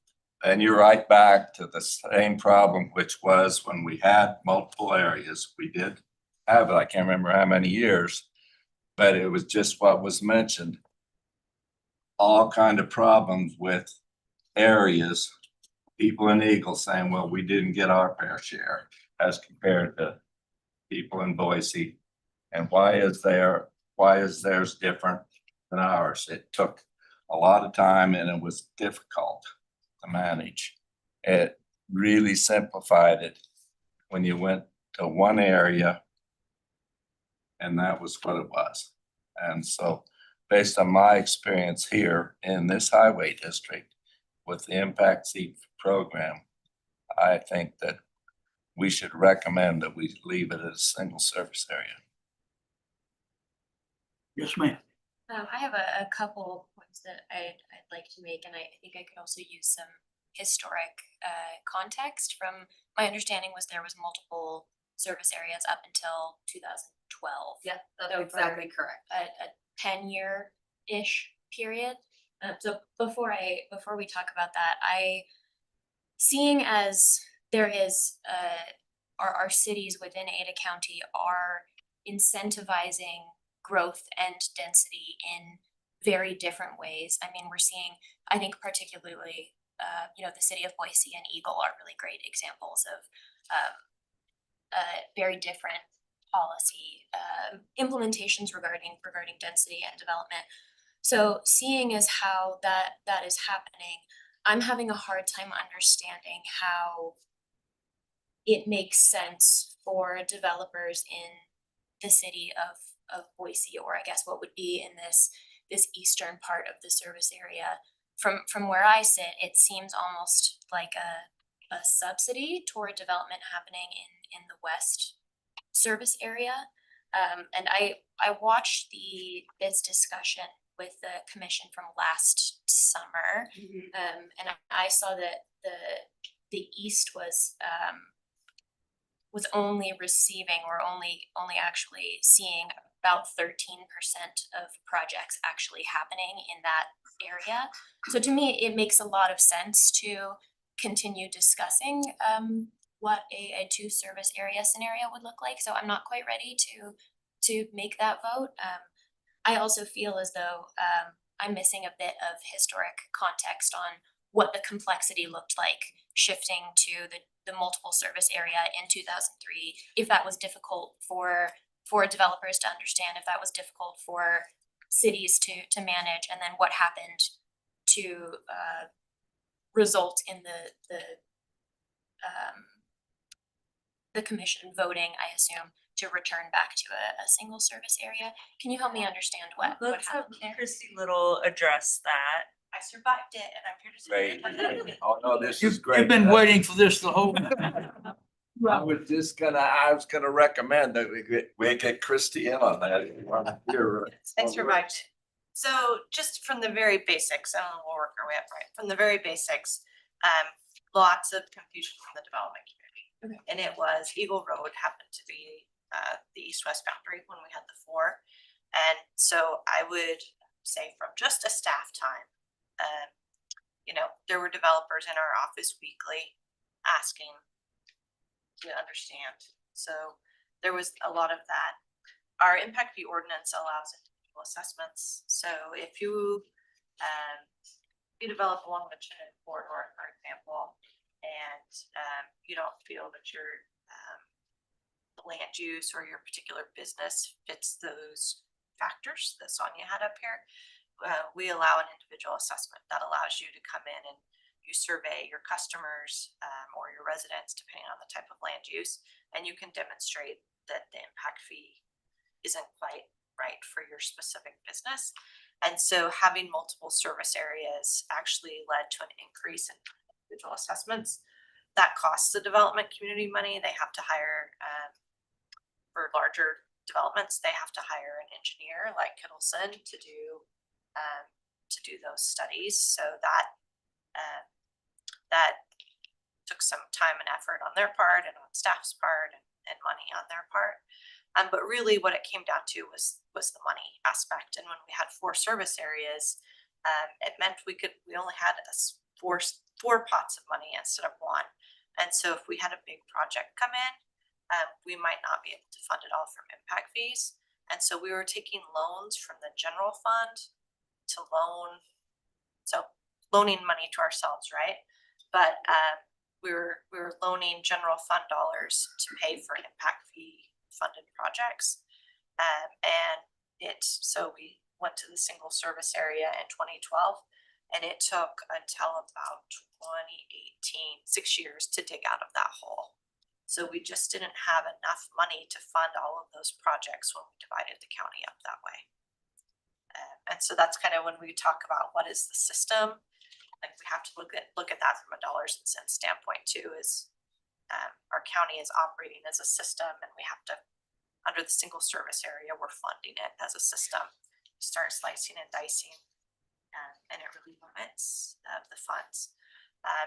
Looking at the east and west, I think we go back to the Micron and the needs for the Lake Hazel extension, or even the new north-south roadway that's showing on the Micron campus. It's very feasible that if we were to see the need for that very quickly, we might not have enough funds to help support the roadway needs to support that use or that growth. Do you have any other questions? I think that's a great example to maybe lay on a little bit. The other thing you might have seen in that presentation is traffic impact fees, when they're collected, can only be held for 8 years. And so if there may not be a large number of projects in the east service area example here, but there are some pretty important and pretty big ticket items like the Lake Hazel extension. State Street project is another one. And so one of our concerns about doing that is it may take too long to collect, if that's separated into its own service area, it may take a long time to collect the funds needed for some of those projects to be implemented, and long enough where now we've been holding on to those impact fees as they come in, but now we have to start refunding some of them because we haven't collected enough to actually implement and start spending on that project within that 8-year window. And so it becomes, as Christy mentioned, this cycle where if we don't start funding those projects through other dollars, borrowing to fund those, we'll never get those projects implemented within a time frame where the fees can be collected. So that's another concern, another complexity, administrative complexity, and just implementation complexity that we're worried about with that 2 service area model. A follow-up question to that is, and I think that's maybe the next half of this discussion, a potential, maybe not solution, but discussion could be to expand what is impact fee eligible, right? We could expand into pedestrian pathways or bike pathways, or potentially decrease impact fees if we're overcharging potentially. Is that what I'm hearing you say? No, it wouldn't be overcharging. It wouldn't be overcharging. It would be, it's part of the statute, part of the Idaho Development Impact Fee Act, is that the funds coming in need to be spent within 8 years or else refunded, right? It's just part of the legal framework. And so if you've got an area like Boise, where you've got a large project that is an expensive project, but you don't have as much, or you're not collecting as many impact fees maybe because growth isn't, Boise for a large part is built out significantly, right?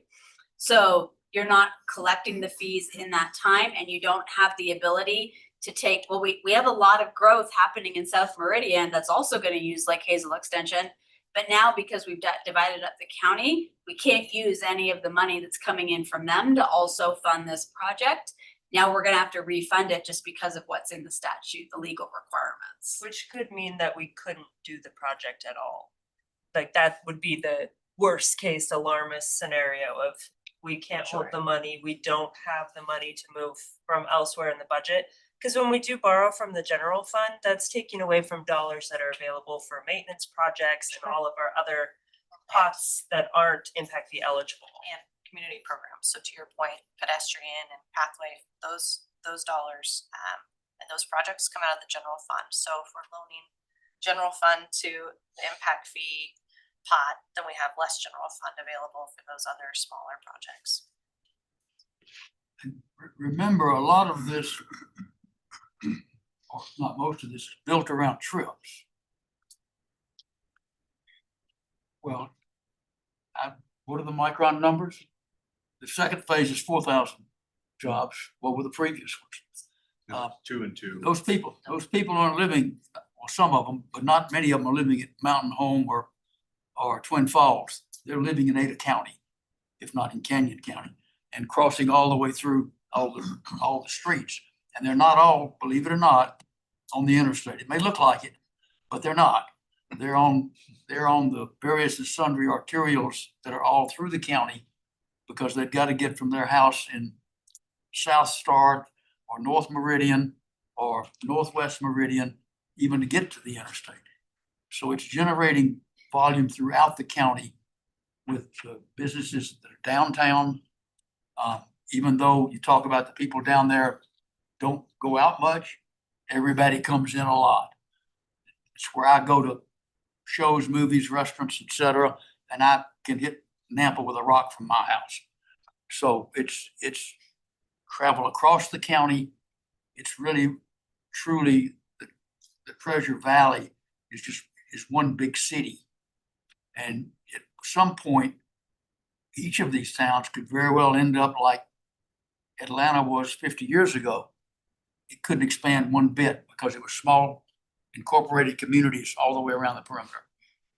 Mr. Chairman, I really want to emphasize something you just said and addressing this very involving Micron. I believe, but it's more than 20 years ago, when we had multiple sections, when that was the way it was run, we studied that very issue because it was brought up. Where were the people working at Micron?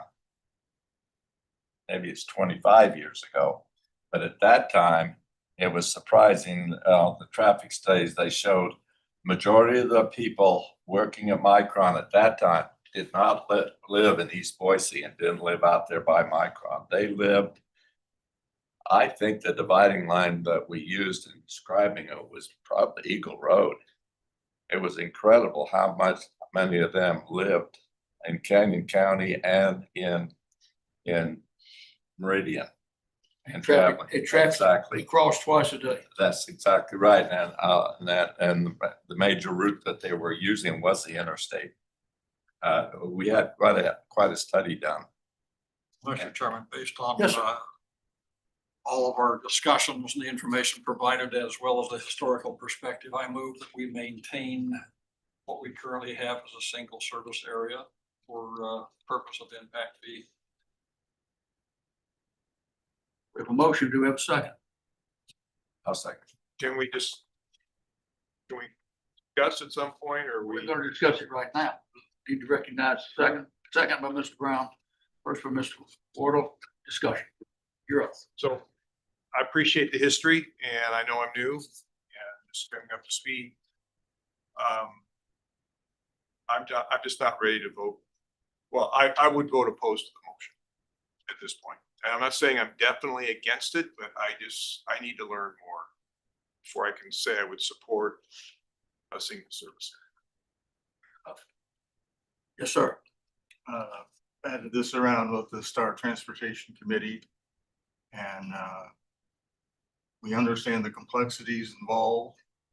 Semicolon, however, we felt like it was in our best interest to do the two county, the split county, the two service areas split.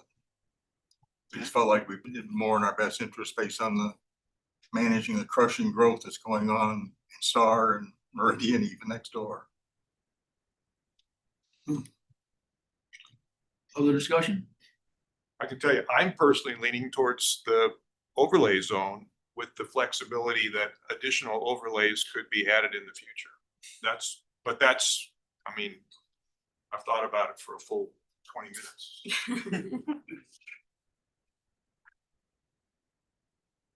Mr. Chairman, I call for the question. Call for the question. All in favor for the motion to go with a single service area, say aye. Aye. Political hands. 4. Those opposed? 4 to 3. 7 in attendance, 2 missing. Motion passes. Before we move on, for those that did not vote to support that, can we maybe hear a little bit more of the remaining reasoning or questions so that we can make sure we present that to the commission? Because they'll be very interested to hear that, why or why people are feeling certain ways, and maybe there's more information we can provide that helps as well. But so I don't know, do you want to start, Steve? So again, I represent Eagle, but it could be other cities as well, but Eagle is making significant investment in its downtown area that we think will impact significantly traffic requirements and transportation requirements. And so to see it in a unique way versus the rest of the county, I think at this point, and I feel like I need to talk to some more people actually at the city. That's why I feel like I need to kind of gain more feedback before I kind of put the city's credibility on the line that it's in favor of a single service area. But given what I know is going on in the city, I need to get further feedback from our city council as to how I would want to recommend on that. That's great. Any- From Star's Anyone perspective. else, Star's perspective? Sure. Anything more than what you said? Basically, in the last few years, the use of funds has been a little bit more equitable.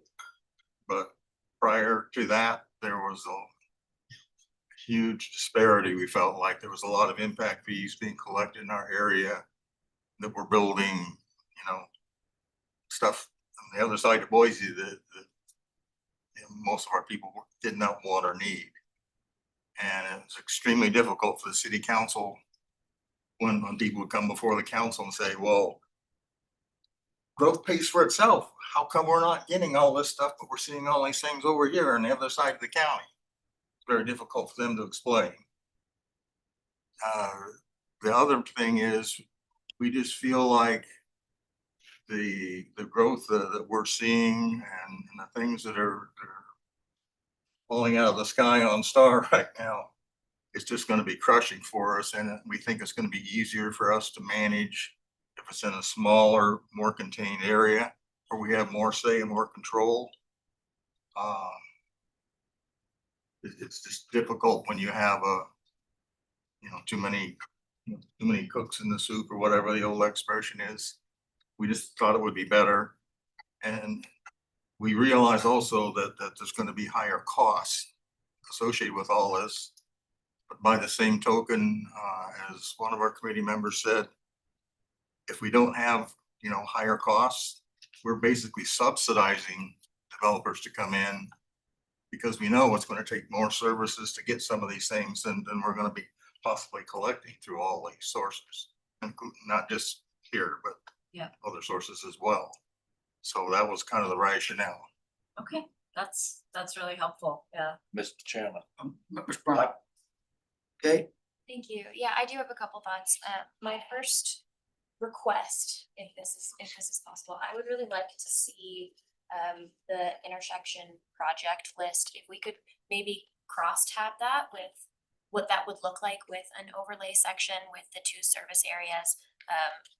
Otherwise, I mean, I can see on the map where those projects are, but it would be really interesting to me to look at the project costs and the TIF costs based on those hypotheticals. I think that would really be really interesting and that's something that I think was provided in the meeting I watched last summer, what the division would look like and how much money from either the west is flowing east and vice versa. Do you wanna pull that up? We have a backup list. I would love to see that again. Sorry. I thought it was Bear really with me. interesting.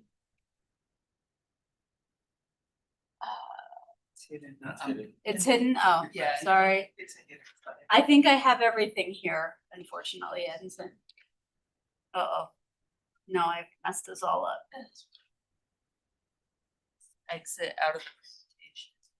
Ah, there we go.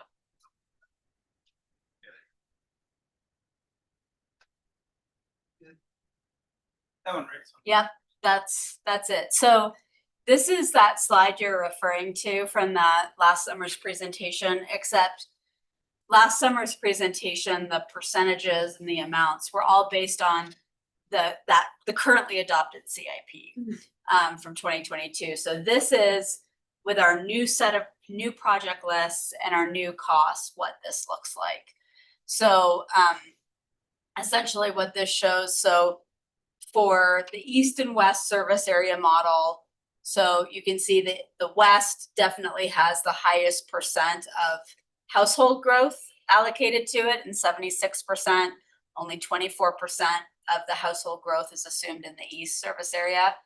But then a much more equitable split in terms of the employment growth. So 56% would be in the west and 44% in the east. In terms of the total TIF eligible project costs, we'd have 1.25 billion in the west service area and then 253 million in the east. Is that what you were referring to? Yeah, this is exactly okay. it, which sort of leads me to my second request. I don't know if this is something that is even appropriate to ask, but I would be interested in a roundtable discussion with some developers on what this would actually look like. I don't know where the spread of business happens, but just looking at this, and you know, I'm here representing the city of, or I'm not, you know, whatever, city of Boise. The city of Boise is trying to incentivize density in a very different way than its other Ada County counterparts. So I am having a hard time understanding why the businesses and the developers developing in the city of Boise are subsidizing other forms of growth outside of the city and vice versa. I don't know if developers in Meridian and Kuna want to be subsidizing the projects happening, you know, that are priorities for the city of Boise. So I find these numbers very compelling in just the very drastic splits, and I would appreciate the business perspective on that, and what, you know, maybe we have a handful of developers that work countywide and maybe we don't. That's, I think, a big vacuum of information that I don't currently have. So we have two developers on this committee. I don't know if you can shed any light on that question or that thought. I mean, obviously they're just a sample. They're not all developers, but I don't know if you want to share any thoughts Let me just, my first thought is the fact that great ideas, but at this point in time in this process, we don't have time to do that. There is a next time. When is the next time we go through this? Is it 5 years? We update it every 4 years. Okay. A lot of the issues that we are dealing with that you're concerned about down the line need to be addressed in the next iteration, because at this point, we're almost at the end of the line in this process. And it's not gonna get extended by some of the issues and concerns that we're talking about.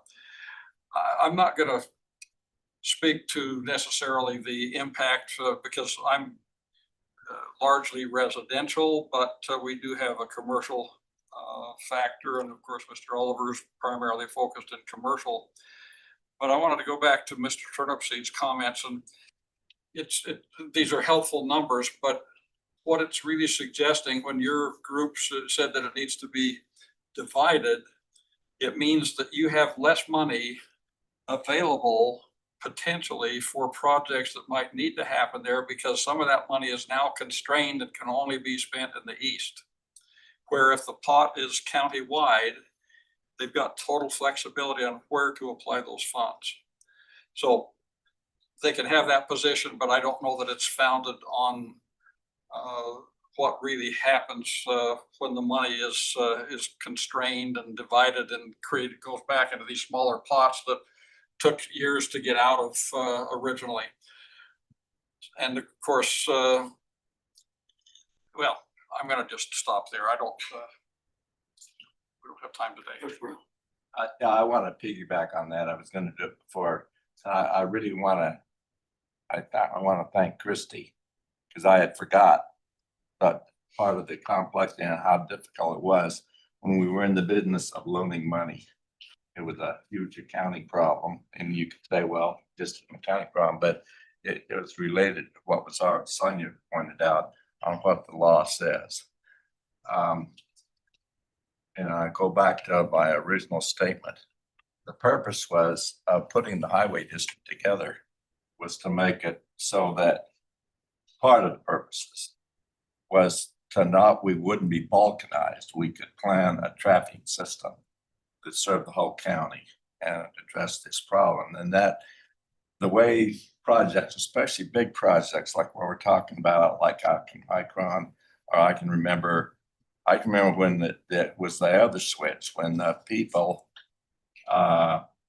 in Meridian and Eagle were upset. They were saying if they looked at the projects that we had been building, that we had spent too much, or our Boise people say we were spending too much over there. But then we caught it up when we did the building of the 2 bridges and Park Center was built out, because that all involved quite a bit of impact fees and when made it eligible. So when you looked at it over maybe like a 15 or 20 year period, that discrepancy kind of balanced out. Not totally, but I really think that we're in a difficulty if we go back to I call it balkanization, each little area looking after itself. In my view, that we'll do away with a bunch of the advantages of having a county-wide highway district, and not like it is over in Canyon County, where they have 11 different transportation agencies that they have to deal with in Canyon County. And it's so, going back to, and I support what Mike, but primarily what Christie was pointing out with the complexity that we saw on, I don't think it would be a good thing to go back to that, which I sort of see. I realize that right now it's just, we're talking about only one overlay zone, but that's really not what you're advocating. You're advocating that if we did this, that downstream we go back and we would make some more, and that is back to the time when we had 4 different areas, and it was very complex.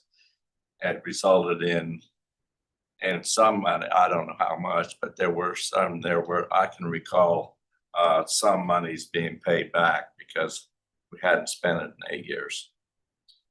Because the one thing I'll note about overlay zones, and the reason why they are very different than service areas, because the overlay zones are meant to acknowledge a different trip type of pattern in that area, but they do not constrain funds in any way. So funds can be spent, they still would all go into one pot and could still be spent on any project throughout the county. So just to clarify. But not in the east-west model. No. Those would be 2 separate service areas. That would be different, yes. Mr. Chair, if you don't mind. Hi, I'm Justin. I'm the Chief of Operations here at the Highway District. I just wanted to respond. Step on up a little closer. Just wanted to respond to one thing. There was a request for more information. I really appreciate that. And just to talk about how this kind of works from this point forward. Obviously, this committee is making a recommendation to the commission. You've had a motion, you've had a vote today. We'll carry that forward. Each of you individually who are on the other side of that vote, if you have concerns, absolutely continue to raise your concerns, continue to carry those forward. But ultimately, there has to be a decision, got to move forward. And you going back, asking for more information, work with Edison. We're glad to get you as much information as we possibly can as you go back to your city. And then maybe the city wants to engage with the commission before they make their final decision. That's part of the process. And so I just want to throw that out there. Absolutely, we're glad to work with each of you who may have disagreed with the motion today and provide you whatever information that we can. There's a lot of information we have on all these topics. But just for the purposes of your meetings and as you go forward, motion, saw the vote, we got it. When we carry that forward, we will explain in detail who voted how and the best we can to the commission. If you have concerns about how we might do that, you can participate in that process too and come and testify. So this is just kind of, the way it goes forward to the commission. Just want to clarify that. Hopefully that helps. And if not, I'm glad to answer any other questions. Thank you. Don, you were the one that wanted clarification on why some of the votes. Have you gotten enough information? I think I've gotten great information and echo Justin's comments about please reach out. We're happy to provide any additional context we can. So that brings us to expanding the range of projects or expanding the range of what can be considered impact fee eligible within projects. Again, there's a lot of history on this topic. We went through a full detailed presentation on it. I believe that was earlier this year. Can't remember on the time frame now, but there's two key factors to note about this. I think first is what is legally allowable to be considered for impact fees per the Idaho Development Impact Fee Statute. In that statute, and we went through this in previous presentations, standalone bike and pedestrian projects are not eligible. They're not legally allowed to be considered per the statute, at least as part of this. There could be other mechanisms that cities or other agencies want to put together to charge fees for those projects, but in terms of development impact fee, not feasible. This is a quick summary of how historically and currently ACHD has considered and allocated what parts of the CIP projects are impact fee eligible, what are partially eligible, and what is not.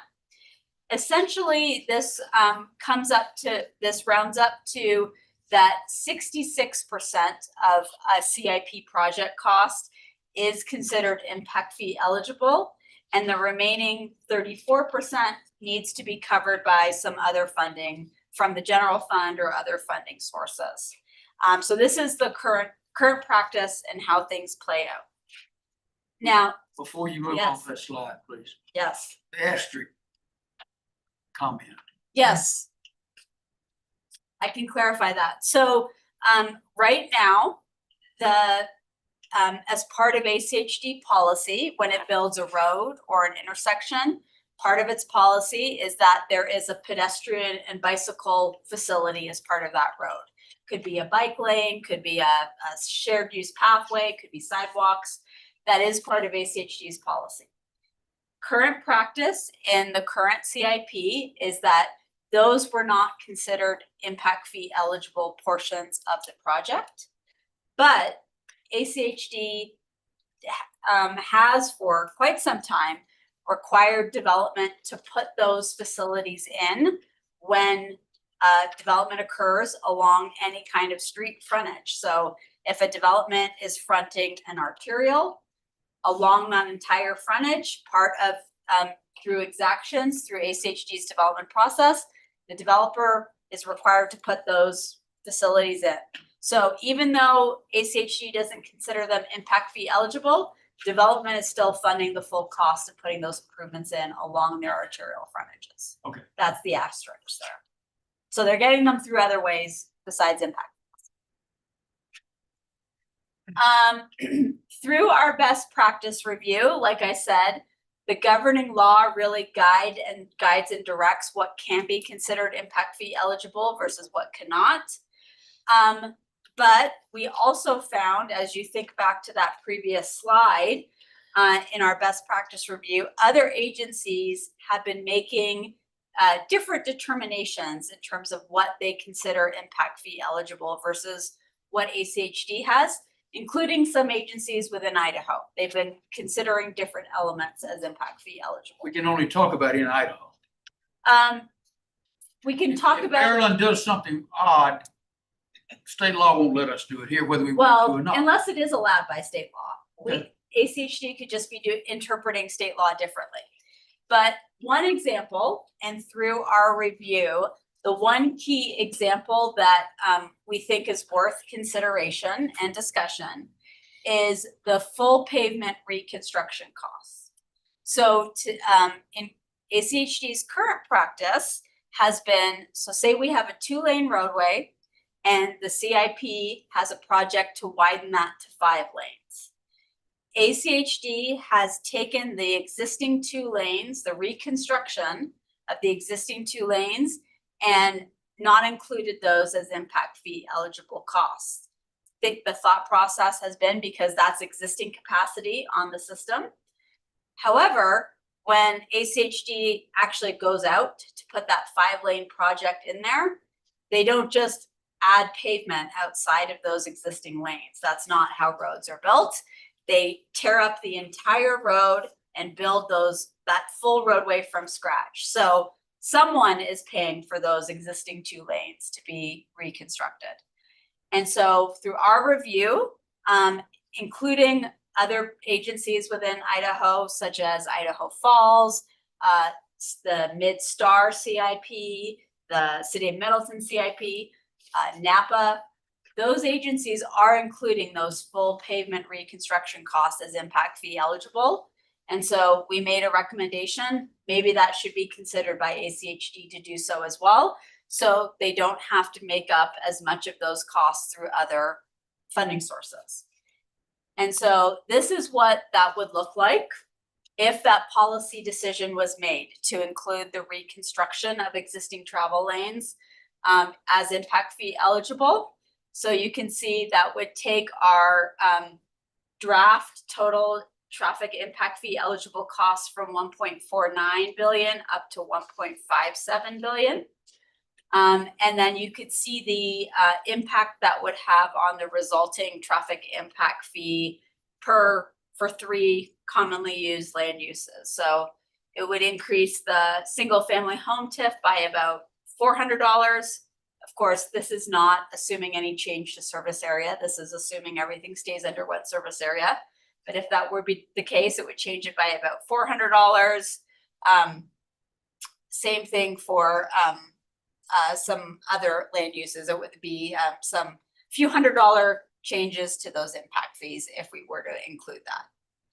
And so this is another topic that we're looking for the committee's direction on and input on, whether or not you think a policy decision should be made to include that reconstruction of all travel lanes as impact fee eligible moving forward with this update.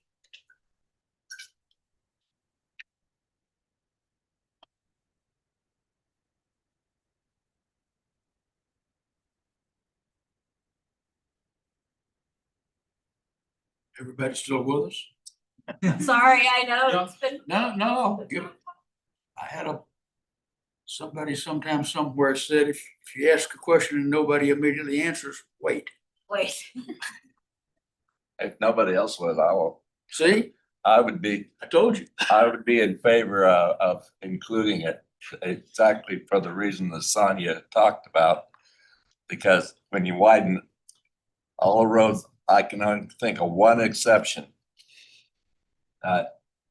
And the problem, you can't just go over there and scab onto the outsides, because then your drainage and everything, nothing will work because the vertical alignment of the road.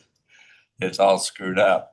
The only exception was where we designed from the start, some of the people that are here remember the I better not put the word I was gonna use when Curtis was built to a 3-lane section. And very quickly, there were those of us that tried to say that that was gonna be a big mistake, and that proved to be right. And so then a year after we got done with building that, we went back and built the 5-lane section. But the only reason that we were able to do it without having to go and tear up the 3 lanes that we put in the center is because we did the right of way, and we did the design was based upon those future lanes that really should have been there. And I'm going to take a little of the credit because I was the one that talked him into putting the original alignment so that the elevation of the center of the road was already fixed up so it could handle and taking care of the drainage and everything. But that's the only road that, in my knowledge, we ever widened out to go from that example of a 2-lane to a 3-lane or a 5-lane road, that we didn't have to go back and tear up the whole center. So I think we should just include it all. Chairman, I don't disagree with that. But I'll have to be candid to say that down the line, when the final decision is made at the commission level, I doubt that they will double the back fees in one fell swoop. It might be something phased in over time, but I don't disagree with the concept. Unfortunately, we've built some roads with ACHD where we've had, it's all been torn out. I think it's a reasonable approach, and you're talking about streamlining staff functions. This will certainly make their job a lot easier. Do we hear a second? But I haven't heard a motion yet. I heard agreement. Do we have a motion? Well, I would make a motion that we make a recommendation that we include rebuilding the whole traffic center of a road when they're widened out to be eligible for impact fee. Motion and a second discussion.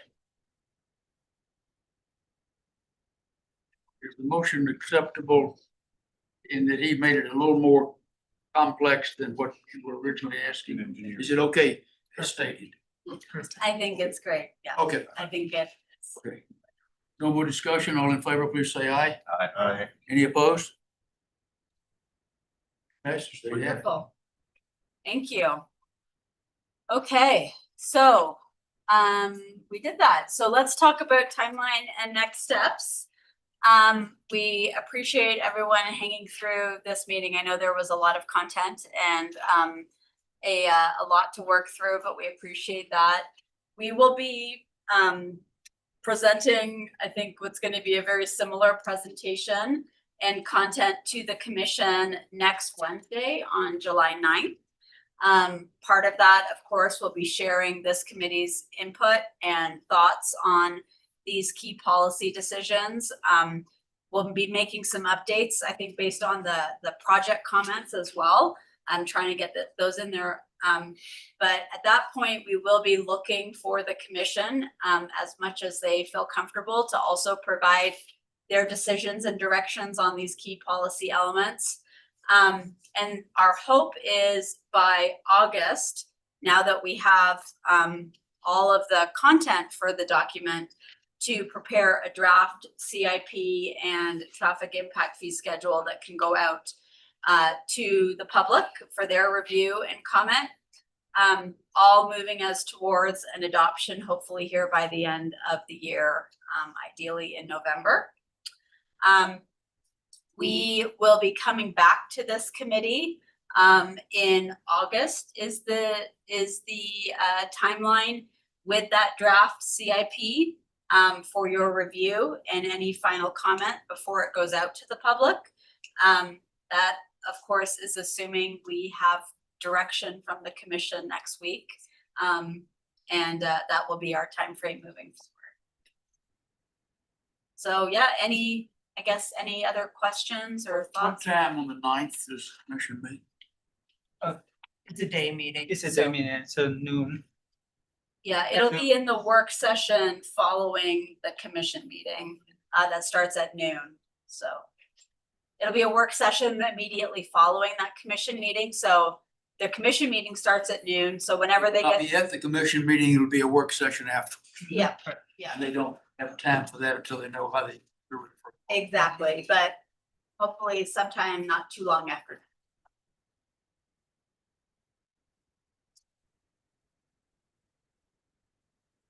I do have a closing thought, actually, Yes, that ma'am. occurred to me a few minutes too late. I just on the last conversation on expanding what is impact fee eligible. I have a few concerns with, and I understand that the highway district has its hands tied on how it is able to generate revenue for infrastructure projects.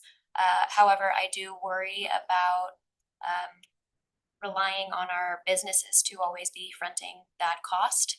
And I just want to maybe flag that to the commission, that I worry about the long-term sustainability of impact fee funds as a means of perpetuating the priorities of the highway district. And so, of course, that's a statewide conversation, but that's certainly something that I'm thinking about as we discuss increasing impact fees on our businesses. Yep. Great point. I think I'll just provide context on that. You know, there's several buckets of projects that ACHD has, and they use different funding for each of those buckets. I think one of their largest costs is just maintenance of their existing system, right? Maintaining the roads, bridges, intersections that we have today. None of that cost can be funded by impact fees. That's needs to come from other sources. The other, I think, bucket tends to fall under their community programs, which are just requests that come in from the various communities in Ada County to implement projects. Some of those may be capacity related projects, some of those may be bike and ped projects, some of those may be safety projects. Again, those are all not able to be funded by impact fees. That's a separate bucket. And then finally, what can be funded by impact fees is this sort of smaller list, or I guess a relatively smaller list of projects that are driven by the needs of future growth. And so these are the capacity needs for future growth, future development, and they're being funded not by current businesses, but by future development coming in that's adding more people, more growth, more trips on the system. And so that's really the projects I think that we're talking about here. But point well taken. Absolutely. Every time we're talking about increasing fees, there's always an economic other side to that, right? And an economic consideration we need to be aware of. Anything else? Chair would entertain a motion to adjourn. Move. Motion, do we have a second? I'll second. Undiscussable. All in favor, please say aye. Aye. And you had to stay. No. We are adjourned. Thank you all. Thank you. Appreciate everyone's insights today.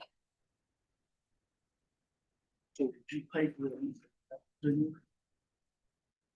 Thank you, because I live due south of that. See you again. Yeah, you too. Thank you for Yeah. really good. Thank you. Yeah. Where did you go? Okay. Yep. Yeah. Great.